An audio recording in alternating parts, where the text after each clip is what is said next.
Assalamualaikum warahmatullahi wabarakatuh. Perkenalkan nama saya Vita Nabila Sagita dengan NPM 240110400240030. Di sini saya akan memberikan 3 soal terkait dengan limit. Soal yang pertama itu mengenai konsep dasar limit dengan soal seorang petani memiliki lahan sebesar 2 hektar. Lalu hasil panen di lahan tersebut perlu dialiri oleh air irigasi. Nah, air irigasi ini dalam bentuk X. Nah, hubungan ini dirumuskan dengan Fx sama dengan X kuadrat min 25 per X min 5. Lalu jika petani memberikan 5 meter kubik air, berapakah hasil panennya? Nah, untuk soal ini terdapat langkah-langkah untuk menjawabnya. Yang pertama, substitusi untuk mengetahui hasil panen untuk X sama dengan 5.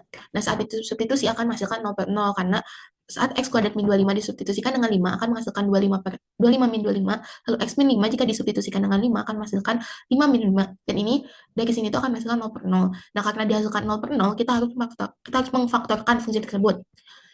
Yaitu dengan cara X kuadrat min 25 dapat difaktorkan menjadi X plus 5 dengan X min 5. Lalu X min 5 dengan X min 5 dapat dihilangkan dan akan menghasilkan X menuju 5 dengan fungsi X plus 5. Dan ini jika disubstitusikan akan menghasilkan 10. Berarti hasil panen saat dialirkan air irigasi sebesar 5 meter kubik air akan menghasilkan hasil panen sebesar 10 ton. Lalu di bawah sini ada visualisasi dari fungsi di atas. Grafiknya seperti ini. Untuk soal kedua, dengan limit kontinu dan diskontinu. Yaitu seorang petani sedang memantau tingkat pertumbuhan tanaman padi di lahannya yang dipengaruhi oleh suatu curah hujan misalkan dengan X dalam milimeter, dan tingkat pertumbuhan tanaman padi Px tersebut dapat dimodelkan dengan fungsi berikut.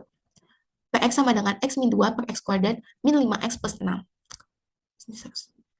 yang pertama tuh soal kontinu, petani ingin mengetahui berapa curah hujan yang membuat fungsi ini kontinu, lalu agar pertumbuhan padinya stabil.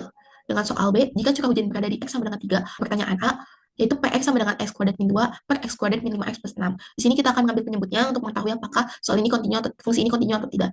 Itu X difaktorkan akan menjadi X min 3, X min 2 tidak sama dengan 0, dan akan menjadi X tidak sehingga pada curah hujan selain 3 mm atau 2 mm akan membuat fungsi di atas menjadi kontinu dan membuat pertumbuhan padi stabil. Dan ternyata selain 3 dan 2 itu akan membuat pertumbuhan padi stabil, dan itu tuh merupakan fungsi yang kontinu.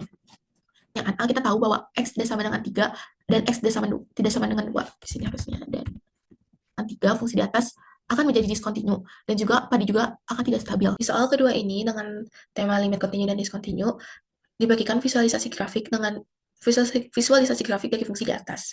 Lalu soal selanjutnya adalah soal ketiga mengenai limit trigonometri dengan soal seorang petani tomat memiliki sebuah tangki penyimpanan air untuk menyimpan airnya sebelum dialirkan ke lahannya.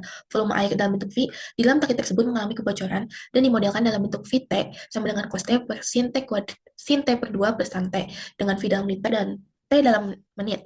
Lalu pertanyaan tentukan volume air sisa di tangki tersebut saat T sama dengan V per 3. Langkah awalnya tuh yaitu substitusikan untuk mengetahui volume air sisa jika T sama dengan V3 dengan Vt sama dengan lim X menuju V per 3 dengan fungsi cos T per sin T per 2 plus tan T sama dengan cos V per 3 per sin V per 6 plus cos V per 3 sama dengan setengah per setengah V per 3 menit itu atau selama 60 menit itu tuh akan menyisakan volume air sisa sebanyak setengah dari tangki penyimpanan air tersebut. Dan di bawah ini adalah grafik untuk visualisasi dalam bentuk grafik untuk fungsi di atas. Sekian penjelasan dari saya, mohon maaf bila ada kesalahan. Wassalamualaikum warahmatullahi wabarakatuh.